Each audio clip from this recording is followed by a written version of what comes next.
അന്യസംസ്ഥാന തൊഴിലാളികൾ വോട്ട് ചെയ്യാൻ നാട്ടിലേക്ക് മടങ്ങിയതോടെ കൊല്ലം ജില്ലയിലെ നീണ്ടകര ഹാർബർ പ്രവർത്തനം പ്രതിസന്ധിയിലാണ്.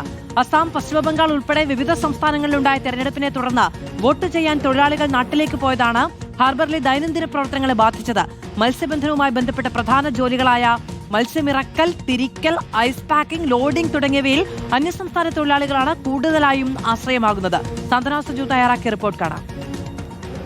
നമ്മളിപ്പോൾ നിൽക്കുന്നത് കൊല്ലത്തെ തന്നെ ഏറ്റവും പ്രധാനപ്പെട്ട മത്സ്യബന്ധന ഹാർബറായ നീണ്ടകര ഹാർബറിലാണ് നിൽക്കുന്നത്. നമുക്കിവിടെ കാണാം നിരവധി ആളുകൾ മീൻ വാങ്ങുന്നതിനും അതുപോലെ തന്നെ കച്ചവടത്തിനും ഒക്കെ ആയിട്ട് എത്തിയിട്ടുണ്ട്. നിരവധി ബോട്ടുകൾ ഇപ്പോൾ കടലിൽ നിന്ന് മീനുമായിട്ട് വരുന്ന ദൃശ്യങ്ങളൊക്കെ തന്നെയാണ് കാണുന്നത്.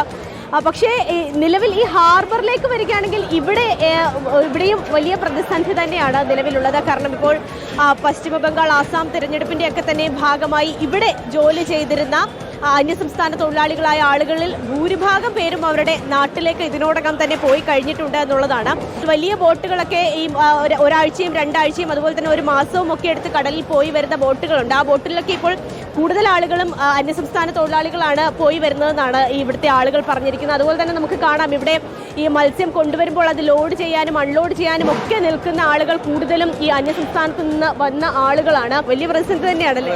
വളരെ വലിയ പ്രതിസന്ധി തന്നെയാണ് ഉണ്ടായിരിക്കുന്നത്. ഇപ്പം നമുക്കിപ്പം ആവശ്യത്തിനായിട്ടുള്ള ആൾക്കാരിവിടെ പണിയെടുക്കാനായിട്ടില്ല.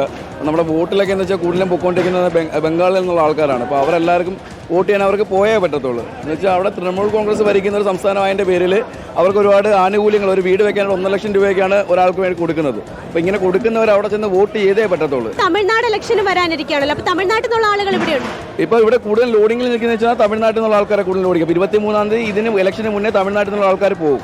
പോണ്ടിച്ചേരുന്ന ആൾക്കാരെ നമുക്ക് അവൈലബിൾ ആയിട്ടുള്ളൂ. കേന്ദ്ര ഭരണ സംസ്ഥാനമായതിൻ്റെ പേരിൽ തന്നെ 9-ാം തീയതി ഇലക്ഷൻ കഴിഞ്ഞതിൻ്റെ പേരിൽ നമുക്ക് ഒരു 5-6 പേര് ഇപ്പോൾ അവൈലബിൾ ആയിട്ടുണ്ട്.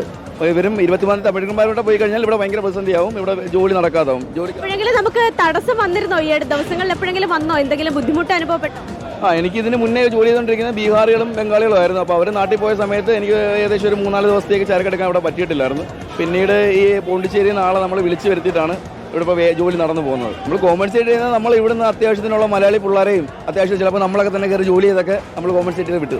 ശമ്പളം കൊടുക്കേണ്ട അവസ്ഥയൊക്കെ കൂടുതൽ. അപ്പോൾ നമ്മൾ ബംഗാളികളെ സംബന്ധിച്ചിടത്തോളം ഇവരെ കാട്ടിയും തമിഴന്മാരെ കാട്ടി 5 രൂപ ശമ്പളം കുറവാണ്. ഇവർ തമിഴന്മാരാകുമ്പോൾ 5 രൂപ ശമ്പളം കൊടുക്കണം. പിന്നെ അതിന് വേണ്ടിയുള്ള ബാക്കി അലവൻസും കാര്യങ്ങളോ, വീട്, ഫുഡ് ഇതെല്ലാം നമ്മൾ കൊടുക്കേണ്ടി വരും. ബംഗാളികളാകുമ്പോൾ അങ്ങനത്തെ പ്രശ്നങ്ങളോ കാര്യങ്ങളൊന്നുമില്ല.